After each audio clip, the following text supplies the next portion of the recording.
Hello there. My name is Georgi Oganov. This is my first video for my new YouTube channel, which if you're watching on the day that I'm posting, this is January 1st, 2023. So, Happy New Year. As you can see, I'm just in the morning. It's not quite the morning, but I was up late last night. So, just kind of waking up. I'm still in my robe. I got my coffee here. And this is kind of what I'm going to have the channel structure sort of be about. Since this is my first video, before I get into it, I just kind of want to tell you what this channel is going to be about. Like I said, my name is Georgie. I'm 35 years old. I am a business owner. And I kind of want to focus this channel entirely on business. I know there's a lot of guys on YouTube doing that. And that's one of the reasons I wanted to create this channel, was because I have a real problem with how a lot of these guys are posting videos. Every one of them seems to own a Lamborghini, have mansions, live in Miami, and live a lifestyle that I don't think is realistic for most business owners. I think most business owners are grinders, and I think that's completely respectable, and I think that's completely realistic.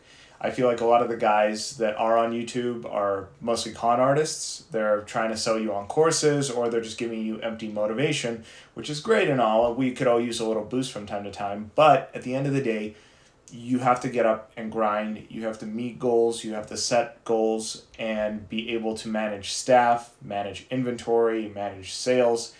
It is not so easy as to say, just do it, listen to Ty Lopez or Gary Vee and go out and build $1 million businesses. That's not how the world works. So my channel is going to focus on real business, and I'm going to try to be as real and authentic with you guys as I can. I'm not trying to brag, but I do run 3 successful businesses. I know how to operate, and I hope to scale them even further this year. I have pretty ambitious goals.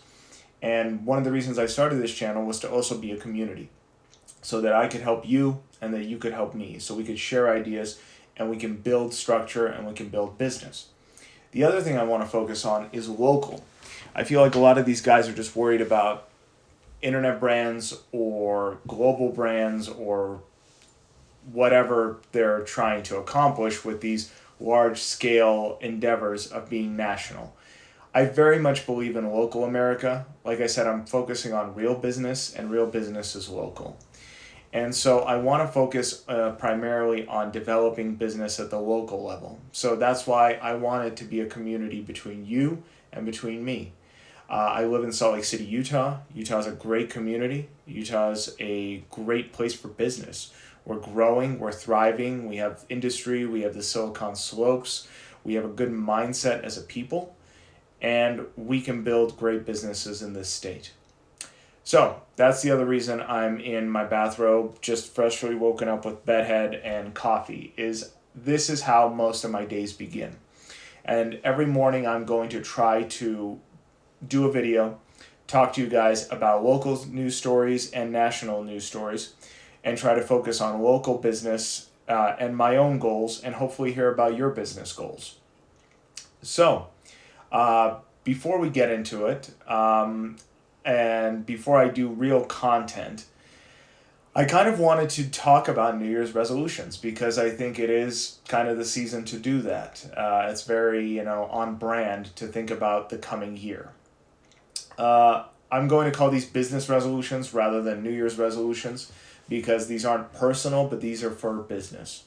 And the first thing I want to talk about is how most people are setting their business goals and business resolutions incorrectly. I know that's a pretty brash statement, but I think it's very true. I think a lot of people are treating business goals as a destination, whereas your business goals have to be more of a journey. And what I mean by that is it can't just be, okay, we're going to raise sales by 10% this year. That's just a statement. That's not really a goal. Goals have to be much more broken down, systematized, and digested. So as a personal example, this is actually, I'm going to bring my personal life into this. So for example, I have a certain goal of a certain amount of weight I want to lift this year, personally, for fitness. I enjoy lifting. I enjoy exercise.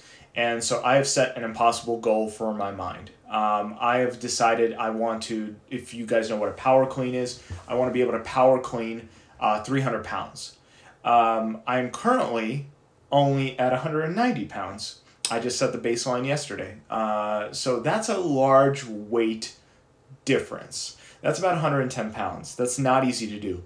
But if all I do is I say I'm going to lift an extra 110 pounds this year, I'm just going to lift 300 pounds, and I just work out hard, and at the end of the year, I don't lift it, I'll say I failed. But really, I failed from the get-go because I didn't actually prioritize or set step-by-step instructions for myself. I didn't actually set goals. I just made a blanket statement. So what the plan is I'm going to try to lift an additional 5 pounds every week in order to meet this goal by June, or if as I start working, I'm going to change it to 2.5 pounds every week until the end of the year. Now, you may be asking, why did I set two separate goals there? Because you have to be lofty, but you also have to be realistic. When you're setting your goals, you can't just have a single goal in mind with no deviation and no alternate route. You have to be able to have contingency plans. You have to be able to have alternatives. So I'm going to try to lift 5 pounds extra every week, right? So I've set a benchmark that every Thursday, I have my exercise routine, but every Thursday is where I'm going to try to max, right? So every Thursday is the point where I'm going to try to lift those 5 extra pounds. But I know that there are physical barriers I'm going to be hitting. And if I can't hit those in the first few weeks, I have to modify and I have to go with my second option, where I'm just doing 2.5. And with your business, you have to be able to do the same thing. You have to be able to have a contingency plan if your first goal and your first system didn't work, and maybe even a secondary system for that. Now, a lot of people will say that's giving up, but I feel like that's much more realistic to being able to accomplish what it is that you're doing. Alternatively, let's move back to business. So I have 3 different businesses. One of them is a B2B business, and that's the one I'm going to focus on primarily in this coming year, mainly because we've invested a lot of new equipment and a new facility into it.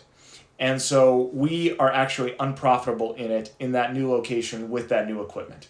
So we have to bring that business up to profitability. Currently, it's running negative. I'm not going to call it a startup, but it was a massive expansion, and we have pretty lofty goals for it. So I am mostly handling sales right now for that new location, and my goal is to increase sales and production by about 30 to 40% within the next 6 to 8 months. The system that I'm using is primarily meet and greets and cold calling.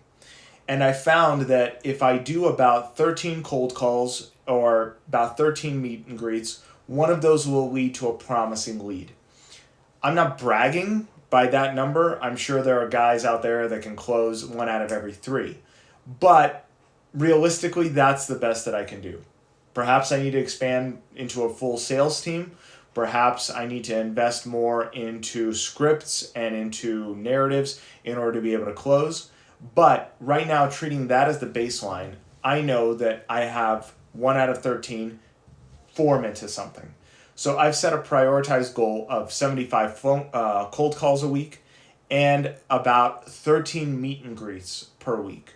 Because going off of the metrics that I've set, that could lead potentially to an extra 30 to 40% growth in that business this year.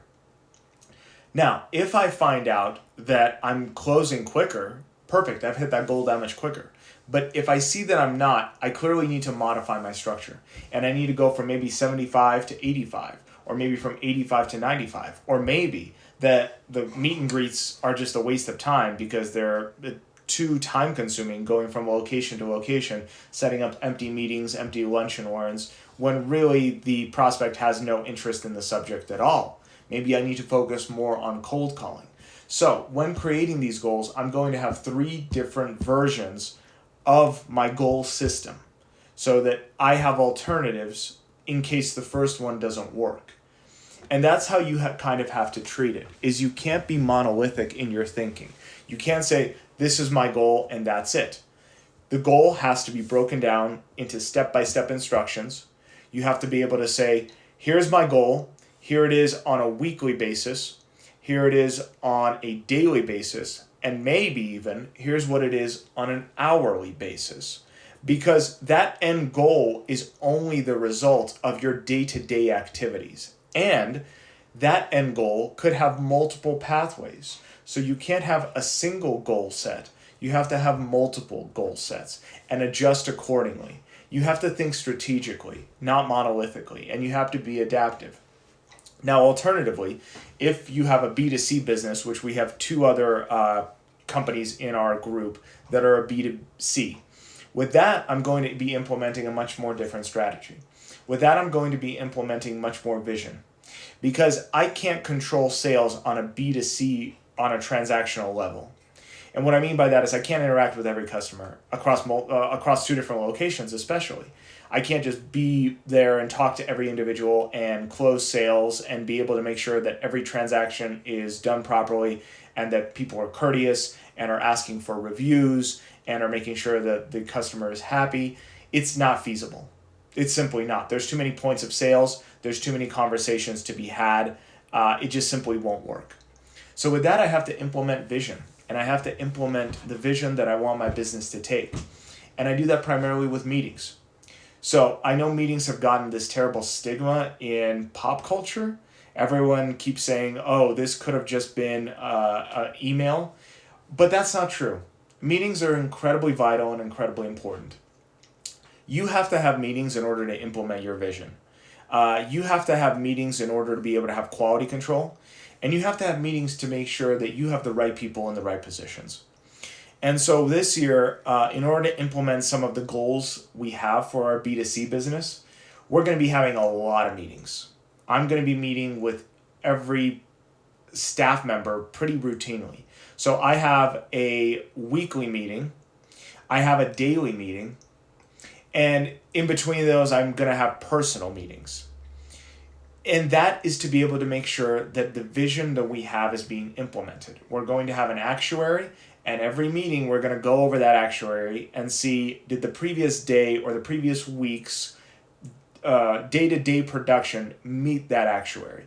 That's not just going to be raw numbers. That's also going to be customer service. How many reviews did we get? How many of them were positive? What were negative? Why were they negative? Did we meet individual production goals? Did we meet so our business, we sometimes have a delayed collection. So we do have some AR. And at what percentage is our AR? Are we at 90% and above, or are we at below 90%?